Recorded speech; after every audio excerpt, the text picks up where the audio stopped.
Coming up on Frontiers, we take you inside the oil patch to see one of the biggest, baddest rigs in the state. This is the newest technology in the oil industry today. Technology that has led to a big breakthrough for BlueCrest.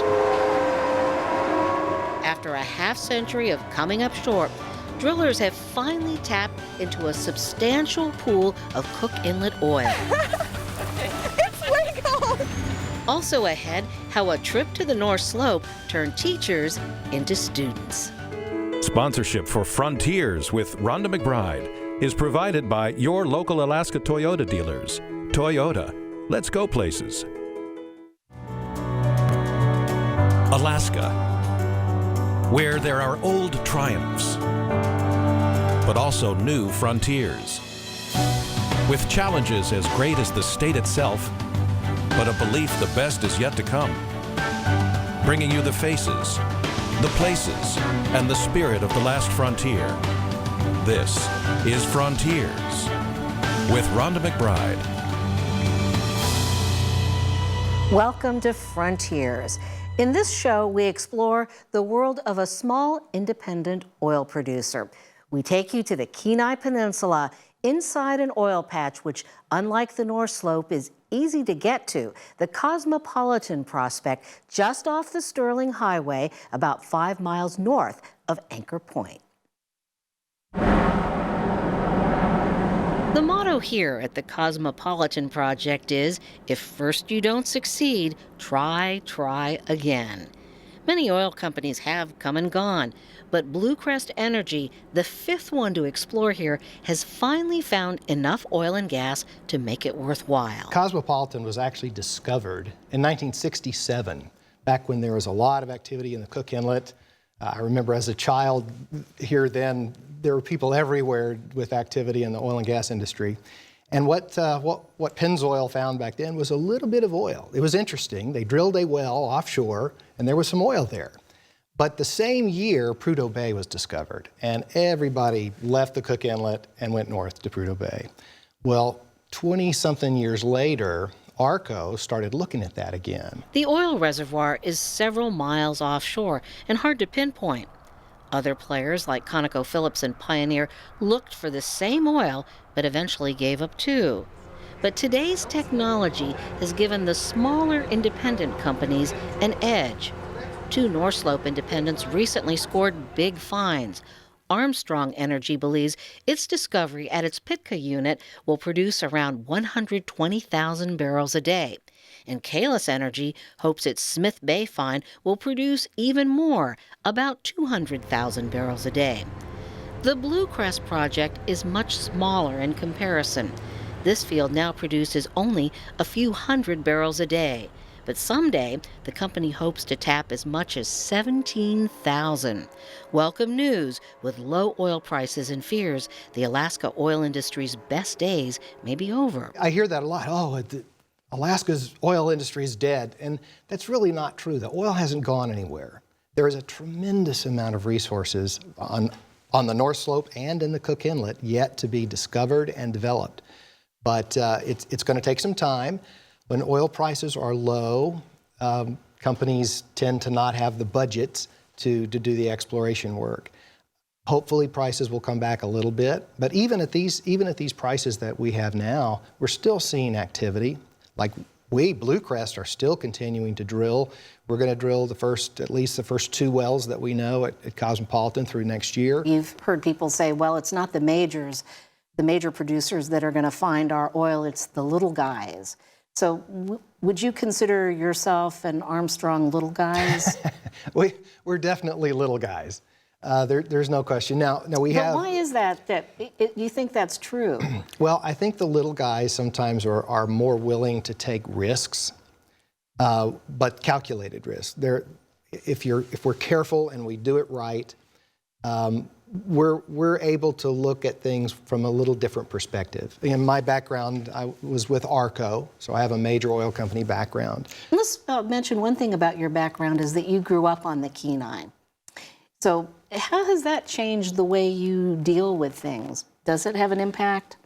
You know, it absolutely does.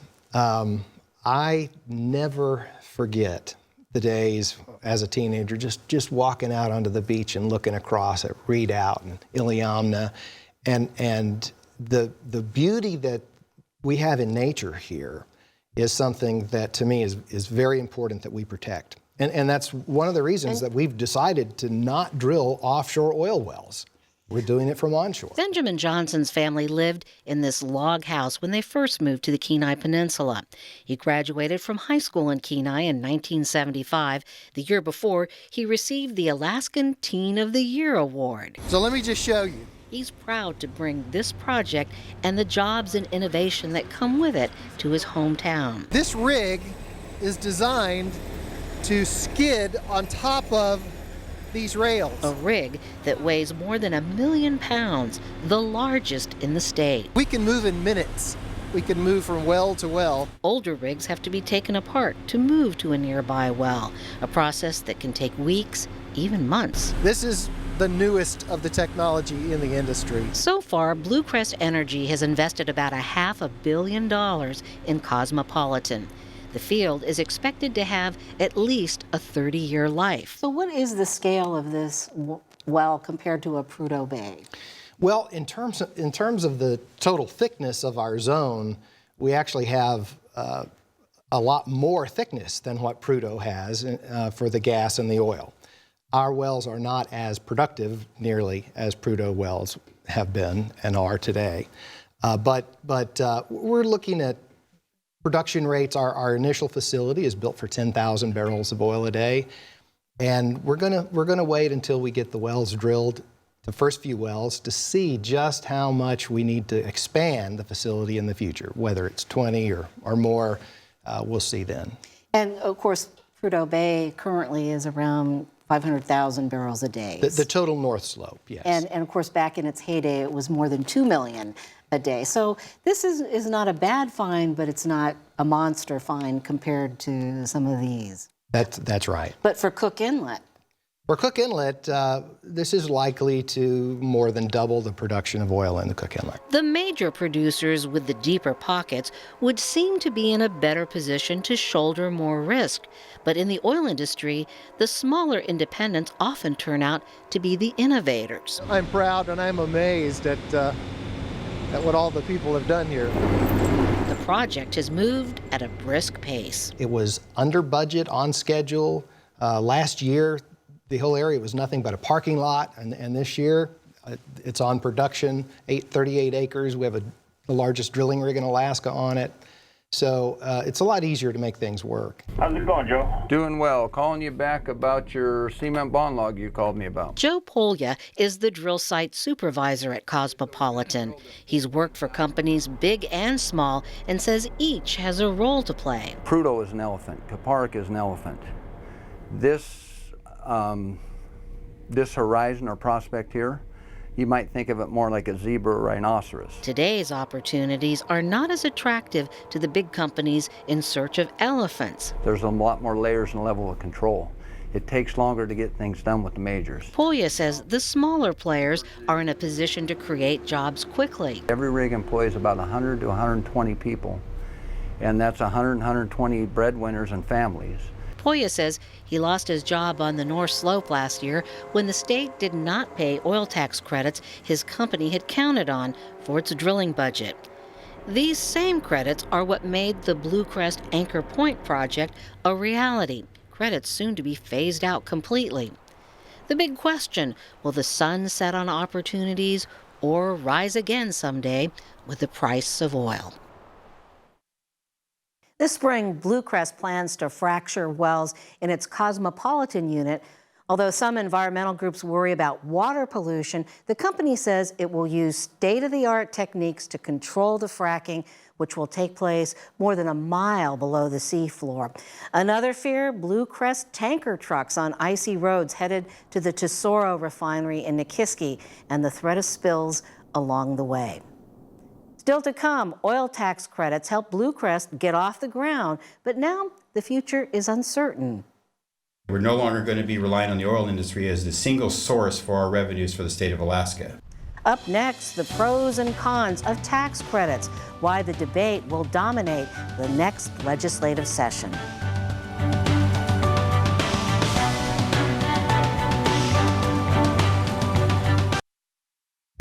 it comes to winter driving, you can count on Toyota to get you there. Featuring 8 different vehicles with available 4 or all-wheel drive, like Highlander. Highlander has seating for 8, a premium interior, and 5 USB ports.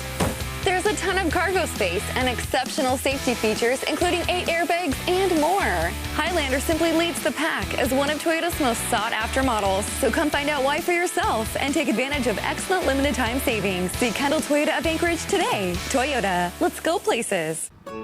You don't have to live in a big city to be a foster parent. You don't have to have a big house, a fancy car, or lots of money. What you need is a home. What you need is a heart that can open to a child who needs you. Won't you become a foster parent today? A child is waiting. Call 1-800-478-7307. I have a dream. The Martin Luther King weekend festivities begin Friday, January 13th. Several programs will take place, including the annual community-wide MLK celebration on Sunday, January 15th, 3 p.m. at West Anchorage High School, with keynote speaker Chief of APD Christopher Tull. Join hundreds of believers of the dream as we pay tribute to Martin Luther King Jr. To sponsor, or if you have questions, visit scdialaska.org or call 229-4228.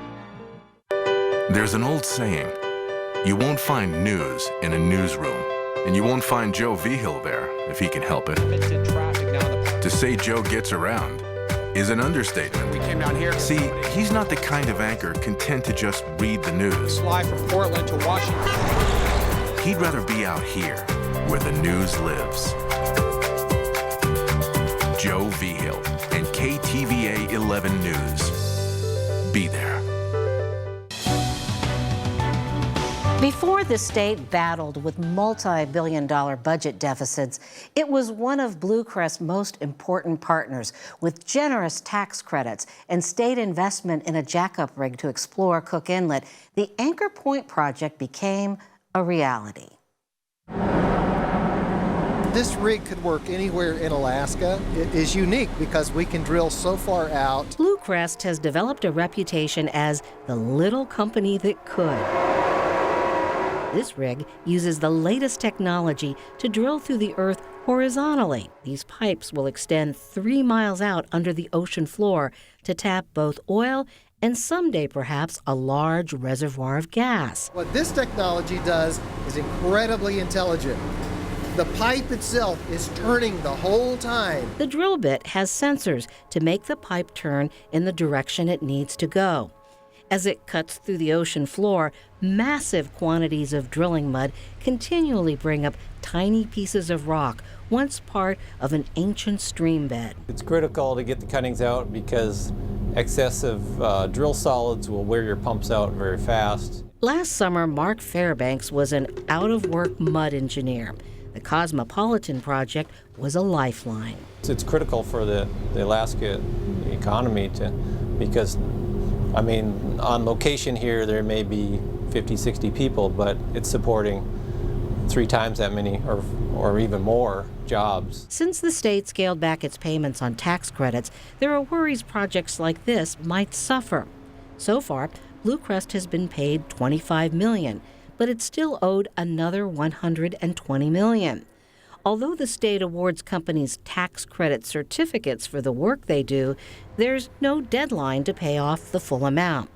And the credits BlueCrest had hoped to take advantage of will soon be phased out completely.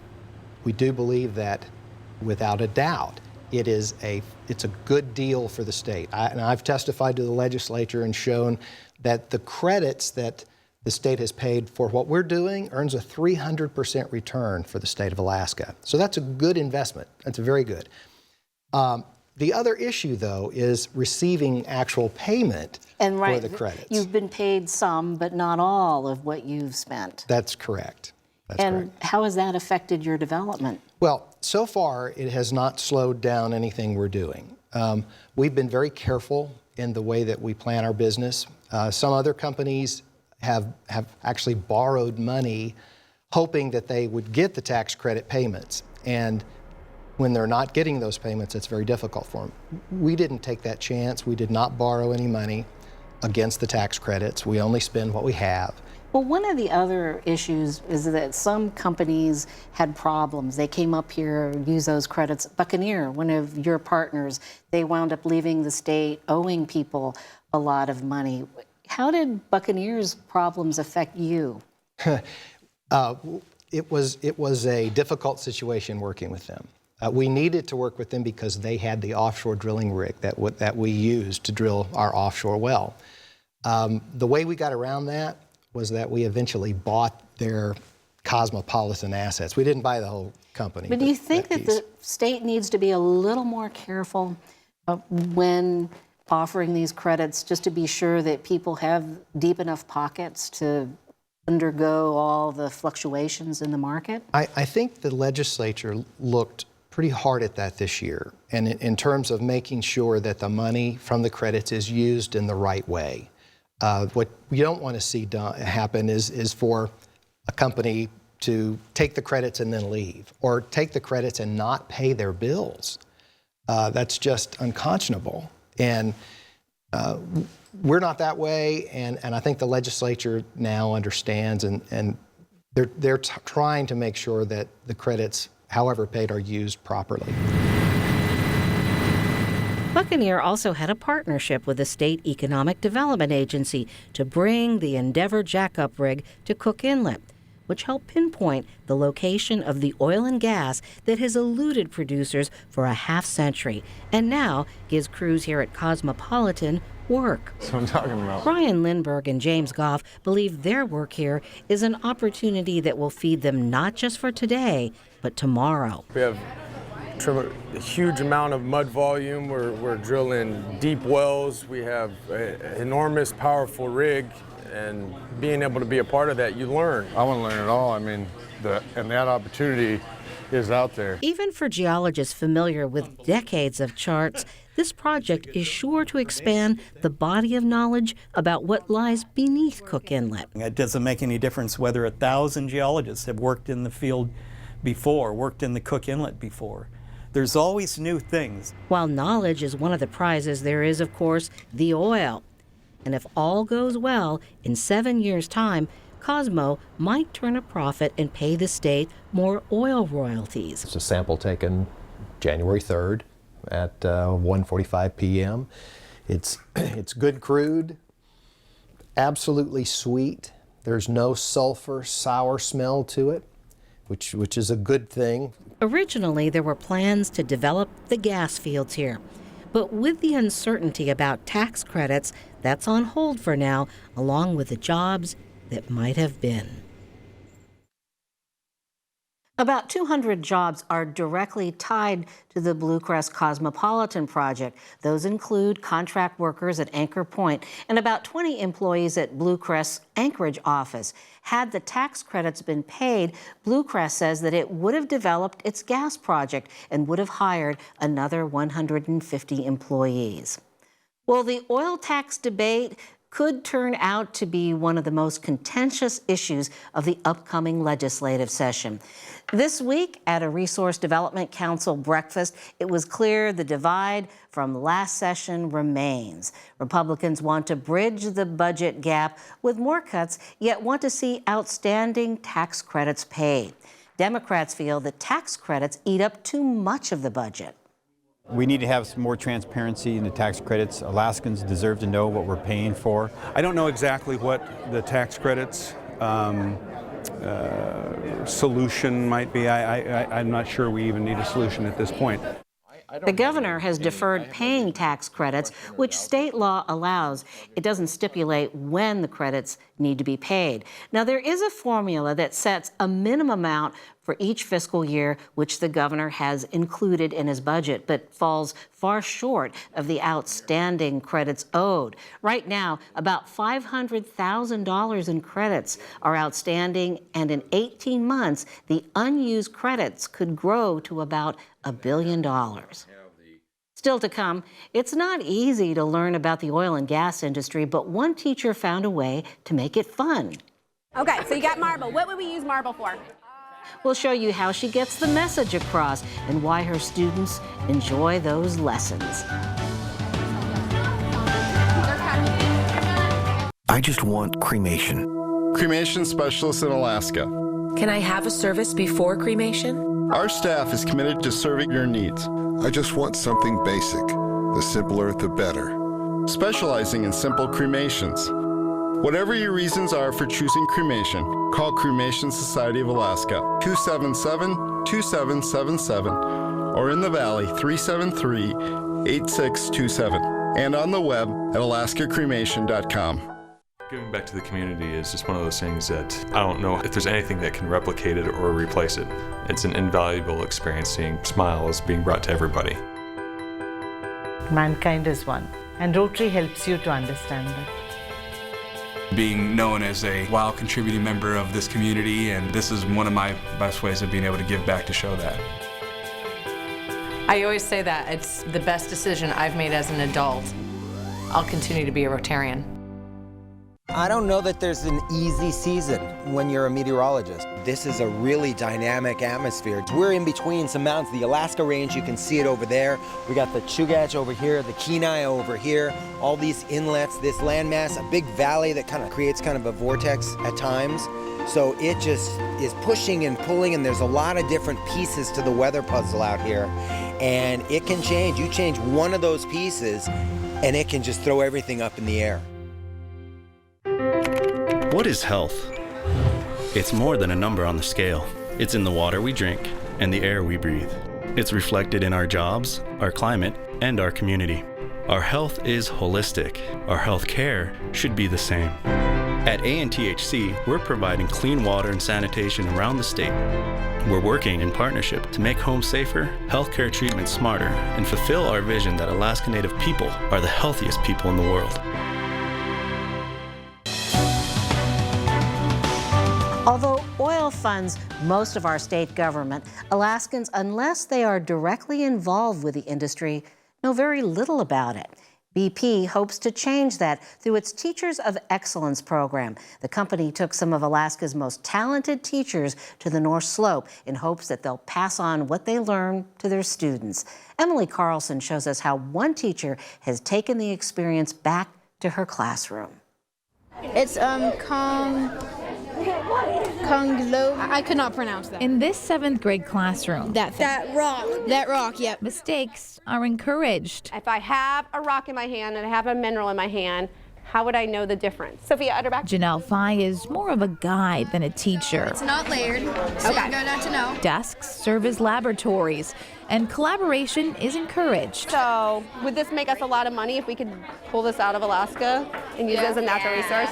Yeah. Mrs. Fye believes the best learning is done by touching and doing, which is why this BP Teacher of Excellence jumped at the chance to go where the state's most valuable resource is produced. Yeah. Today, she's experiencing the place BP treats natural gas after it's extracted from the ground. How to read a P&ID is one of the most important things I think I learned in school. Explain what that is to us. What's a PI? Piping and instrumentation diagram. They ship all that over to us in big pipes. Einar Gonder shows the teachers how the plant makes enough natural gas to heat every home in Alaska for an entire year.